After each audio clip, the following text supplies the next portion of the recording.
Hey, Jenny, we're going to make a long-distance call to a chaplain in Kuwait City. We're going to talk about the mission field on the battlefield. Awesome. And if you've kissed a lot of frogs, still hoping for that prince, Kathleen Hardaway has some hope for you. And Warren Kniskern is going to join us. He's going to talk about a Christian guide to remarriage. It's all happening right now on At Home Live.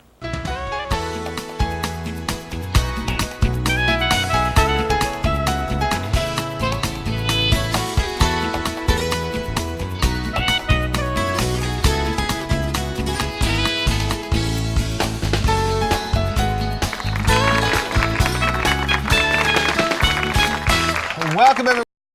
Spring is in the air. June is around the corner. June is the wedding month. And so many people are putting their plans together to make that trip up the aisle and then down the aisle saying, oh, honey, as a matter of fact, she looks familiar. That almost looks like our senior producer. I think that is, as a matter of fact. Well, listen, spring is in the air and many people are planning to get married, but there are some that may not be. Absolutely. Well, Kathleen Hardaway says that she's kissed a lot of frogs and she's still waiting for her prince. And maybe you're in the same boat. She wrote this book, I Kissed a Lot of Frogs, but the prince hasn't come. And it's about hope for the single woman. Kathleen Hardaway has spent 17 years in television, and she currently produces and directs Kay Arthur's program, How Can I Live? She's on staff at Preset Ministries. And for some, we've kissed a few. So I didn't say me, but anyhow, No. some have, I understand. Some have said I do, some have said I don't, and then some have said I do again. And that's Warren Kniskern's story. He is an attorney practicing law in southern Florida, and he is one who's experienced divorce and remarriage and has done his homework in terms of the scriptural foundation for divorce and then remarriage. Got some great ideas to share with us today about blended families, about the kids, about how to make that all work. We're going to talk about remarriage. Well, he is the author of this book. Making a New Vow is the book, A Christian's Guide to Remarriage by Warren Kniskern, and we're going to spend some time with him on the program today. That is awesome. Yeah, so there it'll be you a go. good hour. In addition to that, and you packaged it very well. It's really written from the heart. The book is called I Kissed a Lot of Frogs, but the Prince Hasn't Come. And I think this is a book that really can speak to the longings of many women who are struggling and wanting to find joy, and you say, live joy. And you will do that when you have a passion for Christ. Yes. Now listen, we're going to do this. We're going to spend some time with Warren, and he's going to talk to us about what happens when you're saying I do the second time and building a blended relationship. Right. Don't go away, because I'm going to have at the very end of the program, Kathleen, you and Warren get together back at the very end, and we're going to continue our conversation with you and him. But in the meantime, right after these messages, Warren Kniskern is going to join us about the blended marriage. Come on back and join us. Stay with us.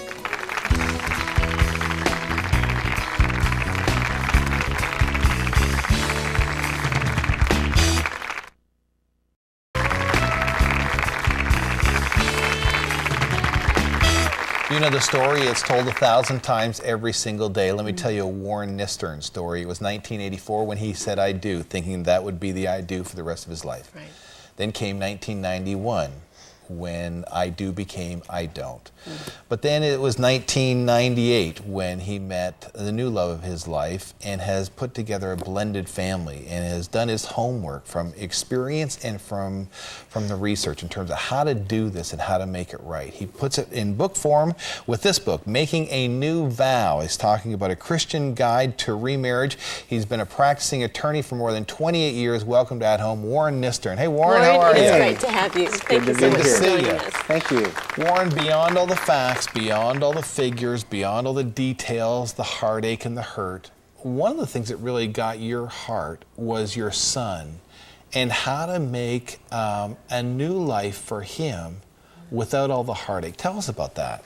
Well, I have to make a confession, because after I went through an unwanted divorce in 1991, I really thought, I didn't know if I was going to be married again. And I really resigned myself to embracing singleness, which I talk about in the book. And I thought that if I did remarry, I probably wouldn't want to remarry someone with children, because especially someone that had children that had gone through a divorce, because I had seen how much damage it happens when a child goes through divorce. And I'll tell you, the Lord just really worked on my heart to say that I was absolutely wrong. Here was a young Christian woman up in Ohio who picked up my first book, When the Vow Breaks, which talks about how to deal with an unwanted divorce. Read it and was bold enough to come down and visit and say, I really liked your book. And she took me to lunch. And then we found out that she had this beautiful, blonde-haired, brown-eyed little boy named Chase, 3 years old at the time, who looks a lot like Macaulay Culkin in Home Alone, just to give you a picture of him.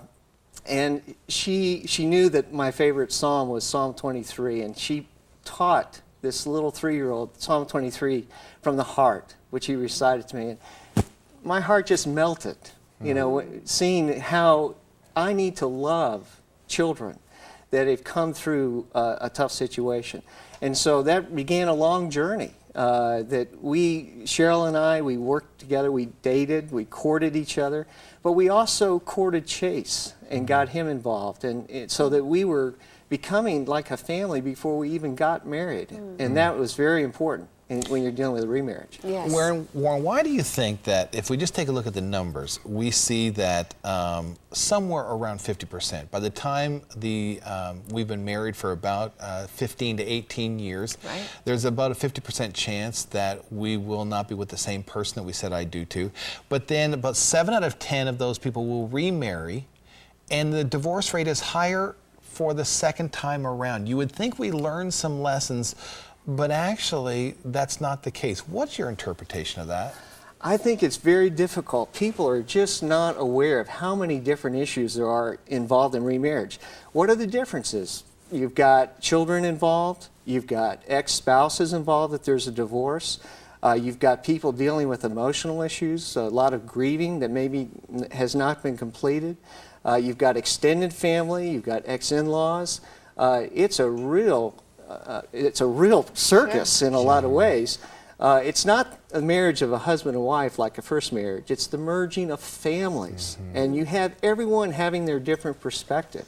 So as an attorney, as a Christian, as someone who's experienced it, I try to share a lot of things, practical issues that people are going to face in remarriage. And really, I want to encourage people to read it before you get remarried, because it'll really help you get through these issues, and so you won't be surprised. Warren, I think that's put very succinctly. The first marriage, it's a marriage of two people. The second marriage, it's a marriage of two families. And so there are complications there when you marry families and in-laws and exes and so on and so forth, but that comes with the package. What's the biggest mistake you see people making? I think they're rushing too much. They're not really prepared. And I think probably you, Chuck, as a psychologist, see this. People that are saying, I don't feel good as a single person. I really appreciated the things that Kathleen shared, but it's so important to feel secure in the Lord as a single person, so that you're in a position to give as a whole person, not a half a person. If you go into a remarriage with a deficit, you're asking for trouble. And the second thing is, in terms of not rushing, is taking time, really taking time. I really encourage people in the book to take 2 years from the time you are out of your first marriage to the time before you even start thinking about dating someone else. And then 2 years after you found that special person, to make sure that you get to know them and the children involved. Taking a lot of time. And in those 2 years, that's when the church needs to show up. That's when the church needs to be a support. That's when the church needs to wrap their arms around you, around the kids, around the issues that you're struggling with, so that I'm not groping for something in my aloneness. The church really does need to show up. We're doing better, but we still got some gains to be made there. I'm so glad you mentioned that, Chuck, because a lot of people in the church, as church leadership, they really don't know how to relate to divorced and remarried people. And we cannot afford to put these people out and turn away. We've got to give them the help that they need, the encouragement they need. Sure, biblical guidance. We certainly don't want to go into a remarriage that's not scriptural. Because if the Lord is not building the house, as Psalm 27 verse 1 says, then we're going to be in trouble. But we need to come alongside these people and give them the help and encouragement they need to deal with all the pressures that you're dealing with. Okay, Warren, here's a real practical problem that I'm sure faces many who are trying to, who are dating and thinking about remarriage. My children still have the fantasy that I am going to get back together again with my wife. So they see the person that I'm dating as the enemy. They don't want this relationship to work because if they do, it means the end of the fantasy and the family getting back together again. So it wouldn't matter who the person is. This, from their perspective, they don't like this happening. Right. Their children may be doing the very same thing. So from a children's perspective, we're doomed. But from a you and I perspective, we're in love with each other. What do I do with that?